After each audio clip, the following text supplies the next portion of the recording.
জানি না কেন গত ২-১ বছর থেকে সৃজার জন্মদিনটা আমরা বাইরেই করে আসছি।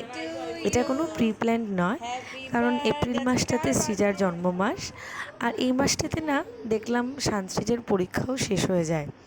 তো এই মাসটাতে আমরা ২-১ দিনের জন্য ওই ভ্যাকেশনটা কাটানোর জন্য খানিকটা একটু বাইরে যাই, তবে খুব বেশি দূর নয়। এই বছর আমরা গেছিলাম ঠিক তেমনই, আমাদের ঠিক পাশেই লামডিং, যেখানে আমরা শীতলা মাকে পুজো দিব বলে অনেক দিন থেকে ইচ্ছে করছিল, সময় সুযোগ করে উঠে পারছিলাম না। তাছাড়া ওই দিনটা ছিল নবমী, আর সৃজার যে জন্ম হয়েছিল সেই দিনটাও নবমী পুজো ছিল। তো মনে করলাম সব কিছু দিন তারিখটাও ভালো, আর আমাদের কলেজ থেকেও ছুটি নিতে হচ্ছে না, তার উপর দিয়ে সানিরও মোটামুটি একটু ফ্রি পেয়ে গেছি।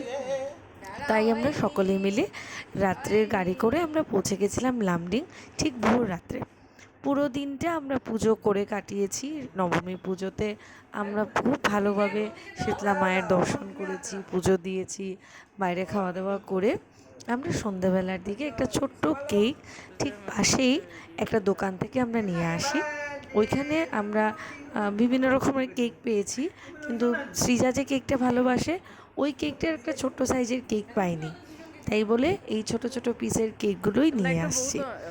লামডিংয়ে আমাদের লজে ছিলাম, সেখানে আমরা সকলে মিলে যারা যারা আমরা সেখানে উপস্থিত ছিলাম সকলে মিলে আমরা কেক কেটে সৃজার জন্মদিনটা ওইখানেই আমরা সেরে ফেলি। তবে গত বছর আমরা ছিলাম গুয়াহাটিতে, তার আগের বছর ছিলাম আমরা শিলং। তো এরকমই কিছু স্মৃতি রেখে দিয়েছি আমার ফেসবুক ওয়ালে, আমার জন্য এবং আমার ছোট্ট কচিকাচাদের জন্য, কারণ ওরাও বড় হলে তাদের কিছু স্মৃতি চাইলে দেখতেই পাবে, তাই তো? এই ছোট স্মৃতির মাধ্যমে আপনাদেরকেও একটু আনন্দ দিলাম।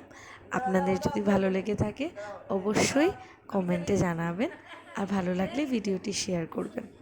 রাখছি তাহলে, দেখা হবে খুব শীঘ্রই নতুন আরেকটি ব্লগে নতুনভাবে।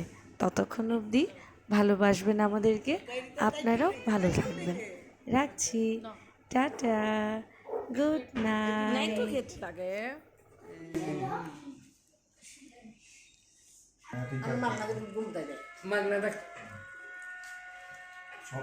ছবি পাঠাও,